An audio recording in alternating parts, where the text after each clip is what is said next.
Hello, I'm Taryn Mento, Metro reporter for KPBS News, and today we're talking about pot. To be exact, we're talking about medical marijuana consumer cooperatives. Californians approved the use of medical marijuana in 1996, and almost 20 years later, San Diego is finally making it happen. And this is how it works. To open a medical marijuana cooperative in San Diego, there's at least two things you need: a conditional use permit, or CUP, and a public safety permit. A CUP is needed for dozens of other projects, including daycares, liquor stores, and museums. Every CUP application, including for a medical marijuana cooperative, requires some basic documents: proof of ownership, site plans, floor plans. But if you're a cooperative, there are a few extras.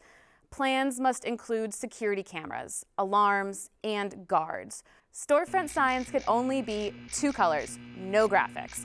And cooperatives can't be near certain places, such as schools, libraries, and daycare centers.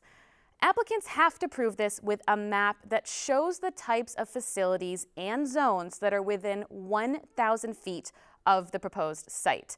Eugene Davidovich, who walks clients through the process, explains how involved this can get. You actually have to send somebody on the ground to examine the businesses within a 1,000-foot area after you have identified a map of all of the surrounding businesses, and with a checklist, write down every business that is in every multi-tenant building around and identify that list on a spreadsheet and present it to the city. The map, spreadsheet, and about a dozen other documents are dropped off for review at the city's Development Services Department. The application undergoes 4 reviews: planning, engineering, environmental, and transportation. Edith Gutierrez, who oversees the city's cooperative permit process, explains what each division looks for. For example, the planner is looking for the distance requirements, making sure it meets the zone. Engineering is looking for ADA compliance, accessibility, driveways. Environmental is looking for, environmental impacts, and transportation, that it meets the parking requirements. This is when problems can arise. The applicant may understand medical marijuana consumer cooperative rules one way, while the city interprets them another way. Cooperatives must be 1,000 feet from a, quote, minor-oriented facility, but what that is not exactly clear.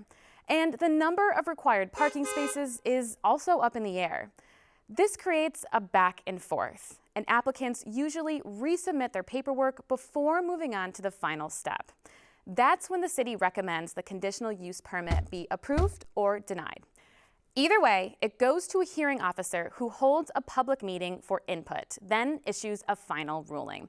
Even if the permit is granted at this point, someone can appeal the ruling to the Planning Commission. The Commission's decision is final. Step 2 is a public safety permit. It requires every cooperative employee be fingerprinted and background checked by the police department. The public safety permit must be renewed every year, and the conditional use permit every 5 years.